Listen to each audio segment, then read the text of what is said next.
historical figure. And then they said, oh, write a poem about the historical figure and the hobby.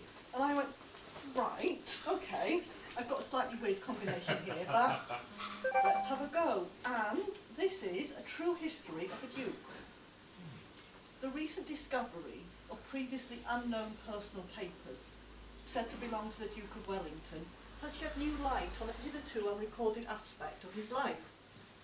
Historians posit that this sensational find will lead to a revision of currently accepted beliefs regarding the Duke's career. The Duke of Wellington was a virtuoso knitter. Not many people know this. He wrote that he was captivated by the tease and tickle of wool through fingers, bright colours being best, particularly pink and purple. The Duke's speciality was to fashion scarves of formidable lengths to fasten around trees. He reported that he could not stand to see them shiver. Papers also reveal that he knitted gloves for small dogs and a bobble hat for his chimney. However, this pastime did not lack its downsides.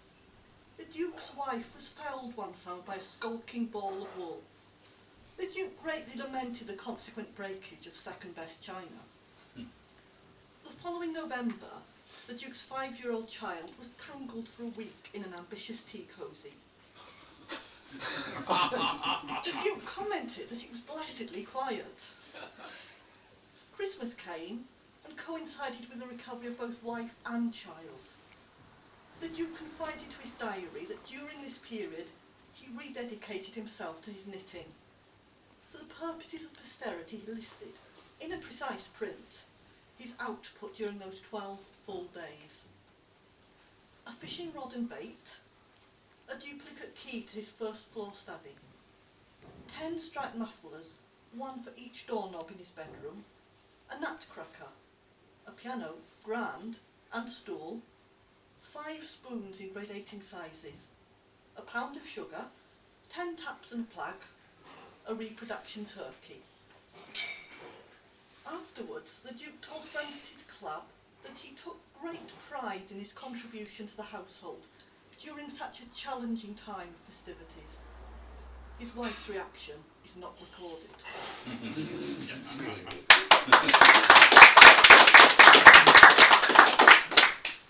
Well, this next poem derives from the fact that I've never really liked garlic, which might seem a strange thing to say.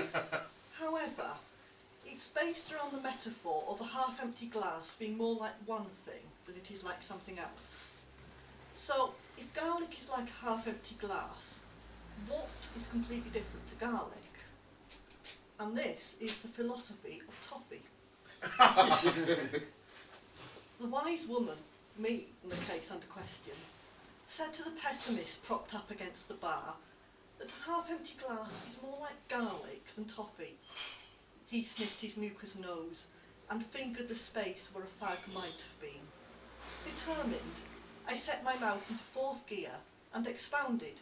Garlic is the Dracula, not the cure.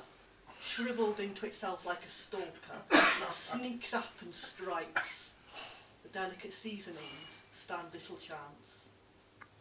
A stubborn sceptic, he looked sideways and remarked that garlic is a presence, but a half-empty glass is just half-empty.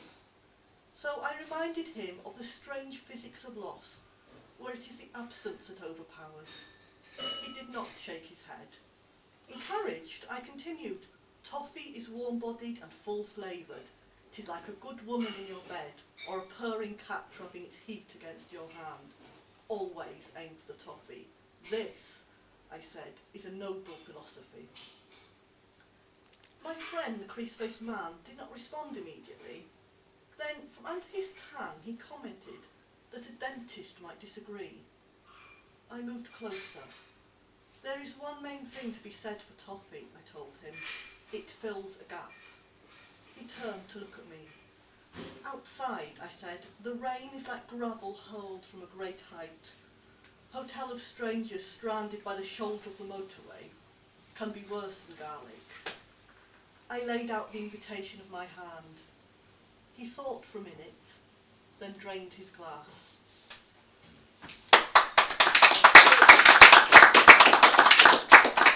Okay, now third poem is inspired by the images we saw all over the television last summer, all the queues at immigration desks at airports. And this, of course, was a summer of the Jubilee, of the Olympics, of rain and yet more rain, and of queues. So this is the Untitled. After too many hours in recycled air, a voice welcomes us to Jubilee country. We cannot see that outside it is raining to a preordained schedule. Oh mother, there is a number. It is long. Words like valued, patience, and important slip down like fugitive confetti. The queue in these corridors is longer than our conscience, and cameras gentle us. We think buntings and fat dripping jam. We think ourselves ecstatic into flag waving as an old, shameful queue shuffles past. And I would like to close with a poem for all the cat lovers out there, Nigel. I'm not a cat lover. I just love the poem. And we all think of cats as sweet, adorable creatures, don't we? Well, perhaps they're not always quite that sweet. And it's certainly amazing how much they can convey just with the angle of an ear. So this is Preacherly. Wild honey mile, kaboom! Scissor grass, ballet legs, zing in jungles roar. Projections of baby fantasy, diminutives ending in Y. Precision in ear speak signifies that mummy is a fool. You throws me thonk, measy street cred cat o' 9 life, me not pet to human touch. Sphinx, imitation into inanimate state, plotting nefarious purposes. Sweetie Pie has claws. Measy crouch, crouch. Spring! Velocity into terrible. Deconstruction on 4 legs. Easy slash in squeaks. Scarred bush. Cats in clovers. Bloods is hot.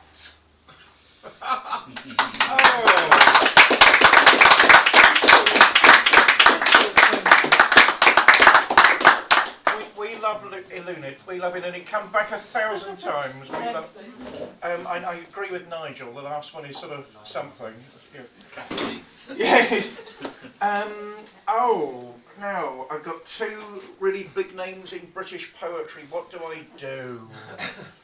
Right, Catherine was top of the bill last time, so we make you penultimate this time. There's no other way I can decide.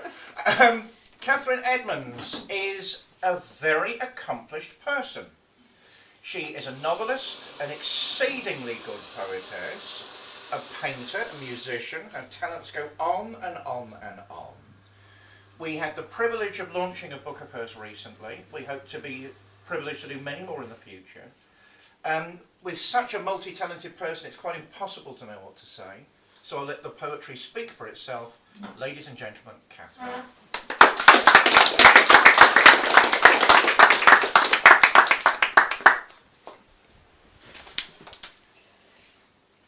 Right, this first poem, first published in Fleeting magazine. What's in a name? That's not my name. It doesn't matter what I call you, Peter, Paul, Joseph, Alexander, Potemkin. All I know is that when you said you were leaving without any further delay, and I brushed your cheek with feathered fingers, a sparrowhawk fearing its prey would fly, your anger flayed me. I might be Giselle, but to you that day I was Chardonnay, Bethany, Brittany, Sharon, a ponytailed kitten with unlikely cleavage, a whisper of ribbon, a pretty pink paperclip. My name is Margot, Desert Orchid, Anna Magnani, Lola Brigida. I wear dark glasses, my jeans are tight, and I'm spilling over the top of my bra for you, for you, for you, for you.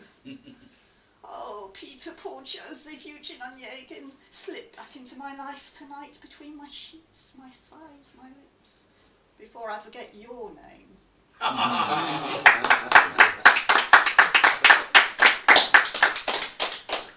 This next one is based on a drawing by one of my favourite artists, Tracy Emin, which this particular drawing is in the Middlesbrough Museum of Art.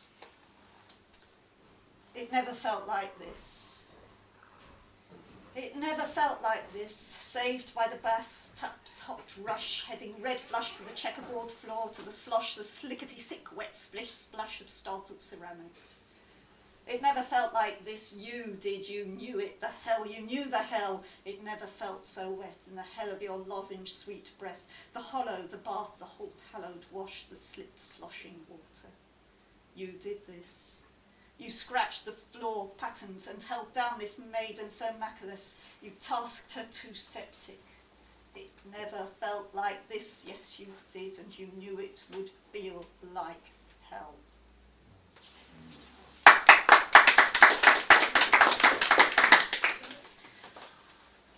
In honour of the Welsh contingent here, I have a poem that was shortlisted in Leaf Book's Wales competition. It's called Green Memory. Paint peels from the window of his Pyrenean farmhouse.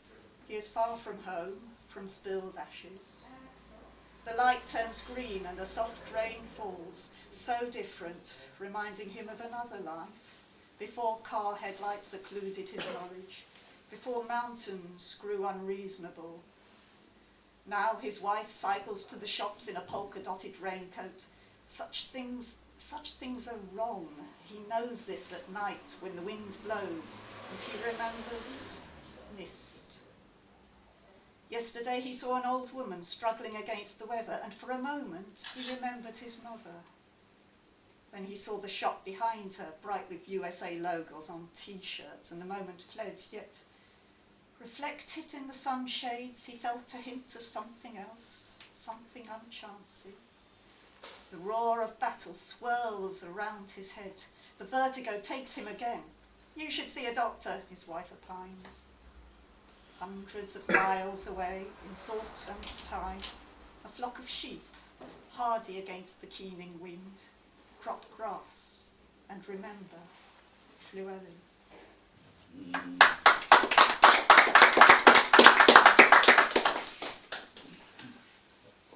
This one is The Ballad of Albert and Antigone.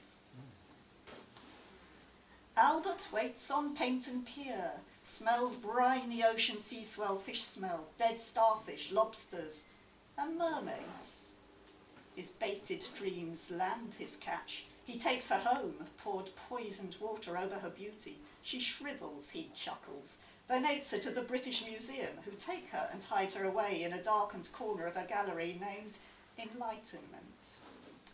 Albert returns to the pier, smells oil, remembers the Torrey Canyon, sinks at anchor. Tonight he'll have longfish for tea. Later, when everyone's gone from the pier, no candy floss shouts or laughter, the sea swishes tired beneath a dead sun reflecting a coppery sky, and there on the beach, slipped beneath the surf, a memory left behind by mistake, consigned to weathering, rounding among pebbles, all sharp edges lost. Ashes settle in turquoise haze, round five-petalled silence. The daughter of Thebes gifts a pearl to Albert. It swims around the sea spin, this end, these ashes, this deathly temptation. She waits at the end of the pier while he flails in the surf, arms outstretched, waves fading, and so they become the daughter, the wind, the father, the melting. Quick, out, get out, the struggle, oh, the struggle. And so to the boats in the sky, the mountains, part promise, part licit reminder of mermaids, but gilded craft agrounded. No more the rhythm of rowing, the silent sweep of oars, regardless of blisters and burning. And still the boat drags Albert close by the shipfish that flaunt their fins, their tailspin, their scorn for this man who sails swift yet stays still, this current which flows like contumely, roaring its pain and its indignation. Albert thinks he remembers his legs before they were buried in sand. He thinks he could walk, not sure now the sand reaches half up his chest. The barrage will keep him safe from the sea, so she says, but he doubts it. The marron will hold the dunes firm, so she says. Not a chance, dunes move. They meet once again beneath Paddington Pier in midwinter, sheltered from snow and the ice that burns above them. Salted timber resolves all questions. The water, slick as a pool of lies, disagrees, but the seaweedy limpets above their heads confirm the faking of trust. When morning comes, barnacles whisper and shift position. The daughter of thieves bathes in gold. It drips from the myrtle leaves binding her hair. A plaited python round her neck flicks its tongue in and out, in and out. Distant suns light the tree-barren ocean. Albert lives in Plymouth these days, where the shadow girls skip past in 2s and 3s and rheumy-eyed old men sit on the pier blowing smoke rings from rank cheroots. They covet the tarts, but the girls are too fast, too blurred, and when by chance they flit past a doorway, lit for a moment in acid-sharp focus, they take the piss. They turn and laugh and stick up the finger, take slurky sucks from fat bars of chocolate, and skip into shadows once more. Albert takes a pearl from his pocket, lobs it into the sea, smells briny ocean sea swell fish smell, dead starfish and mermaids. Antigone chuckles and dives.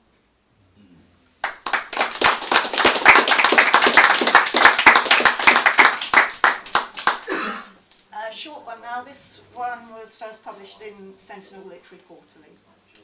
Kitten on the Metro.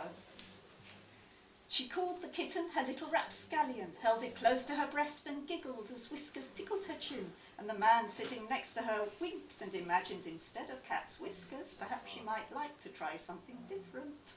Or not. He didn't quite have the courage to ask, to suggest, to hint. She left the train at the very next station and he never saw her again, and that was back in 72. 72? That long ago? Mon Dieu, mon Dieu.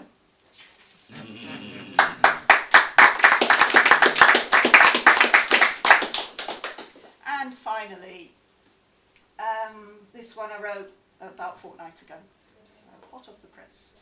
And I'm reading it because some people on the Early Works Press forum said, oh, you must read this one. So here we go. It's called These Mad March Days and Lindisfarne Nights. When saints regret their folly, their tricks with bones, their upturned cobles mocking any attempts to sail with false faith, when the earth is staked with platitudes in these mad March days and stinking moonlight shadows the groins on these nights, these Lindisfarne nights. Mist pursues pilgrims, addicted to indulgences, to reliquaries, jewelled into absurdity with lies of immortality, this transmutation into dust. And all the time this spring sea, the rush of wave to shingle, sand and stone, this marron waving from Bamborough to Berwick to Edinburgh. Lindisfarne, jagged tooth of gold, a broken incisor, crunches the temerity of each seventh wave that breaches the bay to lay waste and degrade any energies borrowed beyond one last singularity. Gracie takes to the sea again, rows across event horizons, beyond the spires that skewer the skies, fighting her own mitochondrial fate to parallel lines that meet and cross when she slams the oars to the water, shifts sliding further and laughing at saints chained to the harbour walls by their faith, unable to escape these Lindisfarne nights, when clouds tear apart and the moon leers through to spike the herringbone arches. Too many fish in the sea tonight, too many slipping between the waves to silver the priory with scales, while the fishermen hide in their March-weathered nets, sing salty tales, make signs against Poseidon. And Gracie? She splats her oars in the brine, smokes craster kippers, while the Harl hides her flight to Coquet Island, beyond the horizon, to meet the Dutchman who sails beyond these nights, these Lindisfarne nights. Oh,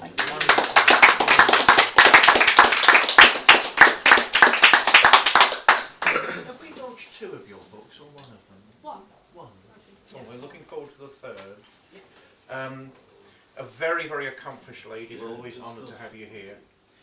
As I say, I didn't know how to choose who was top of the bill. Nigel is a very, very, very accomplished poet in his own right.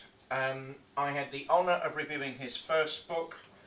I want to talk about of moment more than the others. The Hawk's Mule I still remember the imagery from the Hawk's Mule. I think it's powerful and evocative and quite a unique collection.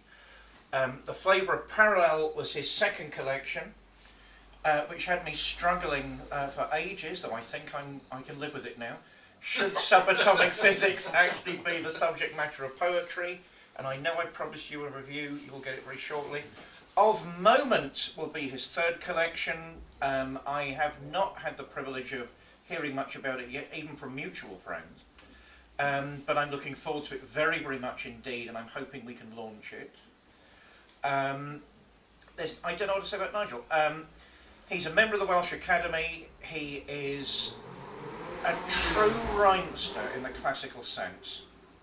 He plays with words, they play with him, and he weaves incantations about the future and the past and makes us all thoughtful about where we are in the present. He is quite an accomplished man. Ladies and gentlemen, I'm honoured to call my friend Nigel Humphrey.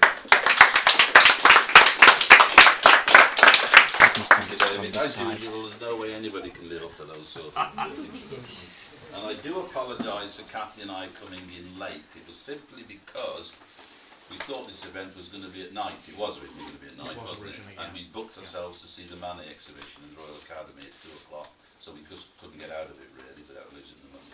So that's my apology, or our apology for coming late. I would like to think we were assumed we were prima donnas or something like that. You mentioned the new book, so I thought I would read something from that. It isn't out yet. It's going to be launched. I talked to Jonathan today. I kept calling him David. We were thinking of the event. I went to Jonathan today, and he said maybe end of May, maybe June. But there we are. I've been saying maybe for a long time now. So these are what I call the London suite of poems. They're simply poems, all set in London or to do with London, and they just provide a bit of relief in the middle of the collection, away from the philosophical aspect to it, I suppose. First one's called City Underground, and it deals with nefarious activities that probably go on. I think it will become quite evident. A parasitic fly descends into the boreholes of an ant's nest, where time scrolls on a live rail, and a rap moralism is shunted under the poster face. He travels through the city's intestinal tract like a metastasis, seeks out self-neutered workers in pursuit of rot and filth. Males adjusting their scrota to shaft the Circle Line and British Rail. Queens cross-thighed on priority seats, dreaming of wings. He'll give them wings, show them highs through a crack in the tunnel light, suck them dry, lay his eggs in their brains for another day. The next one is called Paddington Myth, and I'm sure you'll recognise the mythology or the particular myth that it's based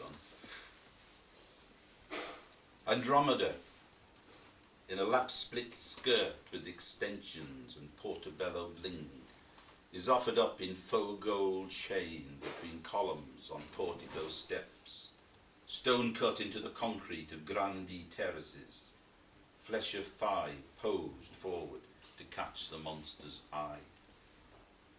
But Cetus, for all his Burberry and monographed briefcase, doesn't come. And nothing stirs in the street except grosgrain curtains at an open window, soliciting face-off railings just for mad. Implicit in low relief, there are no rock oracles to crack, no idolatry under Doric flutes, no tongue moulding, gold leaf or volutes. No one is sacrificed or redeemed by pediments in classic cream, least of all the Dockland heroes, and city gods counting on their faces, except perhaps Perseus, with his daring do in Nike lunar trainers. I sometimes think, we've been going around an exhibition this afternoon, as I say, and I sometimes think when I'm going around exhibitions, art exhibitions, that not all the exhibits are actually hanging on the walls. If you keep your eyes about you, some of them are mobile.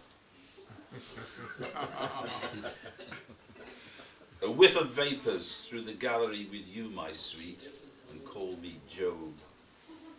I'll pass on the farscape in your eyes, your mind's ceremont grasp of brack, comments on Giacometti's poker folk, or Duchamp's pisspot. But consider Joseph Boy's lightning with staggering glare. The girder suspended triangle represents the lightning's energy and power. The stag was first made from an ironing board. The aluminium raises the glare. The cart is a goat. A goat cart, did you squeak? And the clubbed cakes of bronze turds suggest primitive artless creaturing. Surely you can relate to that. And look, here we have Frampton's poseurs and vase, so porcelain, so garçon, so subcutaneous. And Frampton's reclining Madame and flowers, so primped, so Chanel, so utterly carcass. The next poem is a prose poem, actually, though you may not be able to tell without looking at it on the page. Pulling in at Chalk Farm. He saw her standing on a platform, sealed in the resin of his train window. Late in her teens, face-length cold blue hair, fake designer ultra-white smile, and something in relief slipping off her breast into his jeans. He made a rose beret of her, but didn't know why she spun silk. They arranged to meet in Kensington Gardens under the stone calyx of the Italian fountain, its classic urns and romping water immunising them against city labelling. Jenner presided, of course, in bronze green and bled them of all the stubborn hubbub of West End traffic for a little wicked chill time. And waking the following morning, all he could see was the next 30 years in the bridge of her nose. Why was better than nothing so good when a sense of swamp insisted on putrefaction? But he felt close to something in the tail feathers of an all-nighter. It's the upside, briefly energizing mass with its nudge, nudge. And now, an urban fox has him in her red eye on standby. And late and often in his bedsit, the jailer jangling her keys, he wastes skin on a London subplot. There's I don't know whether it's still on actually, it was on 2 years ago, the Festival of Britain exhibition in the Royal Festival Hall. Quite interesting, I thought. Well, somebody my age probably would, wouldn't it? I suspect it might still be on. I was there yesterday and there was some reference to it. Anyway, this is about that exhibition. It was about 2 years ago, and I was particularly struck by this constant singing of Lero, Lero, Lili Bellero, which, looking around the audience, some will know of, and some won't.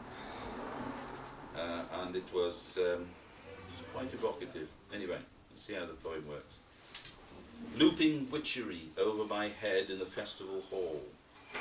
The echolalia of Lero, Lero, Lili Bellero, again and again, and as though not of this world, not of this time, nor any time, invoking the syrup of girl guides' lanyards, berries, badges, jollies in coal tar soap around campfires, herded by countess types in knickers, mores woven into the cold night air. Imagine their moment knotting the dust with Wincea sorority and rushlights. And as I pass and junk each exhibit, their refrain is parasitic as first love, or the glow of snow on mid-shire lanes. They sing to me as older sisters from the far side of a grey dream. Their gallivant song decomposes, recalling nothing known precisely, nowhere visited exactly, and moved by the lure of transience and the redeeming redress of fellowship, I'm sucked into their singing. Yet, do I hear exeunt omnes in their starched exuberance, in their fair-isled chumminess, to a jamboree of something older and other? In the Science Museum, I expect some of you have seen these, what are they, these atmospheric engines they're called, but they struck me as looking like prehistoric animals. I don't know whether any of you see them. They're steam engines, I suppose. And so this poem attempts to give the impression that, well, attempts to convey that impression that they gave to me of being prehistoric. 2 atmospheric engines at the Science Museum.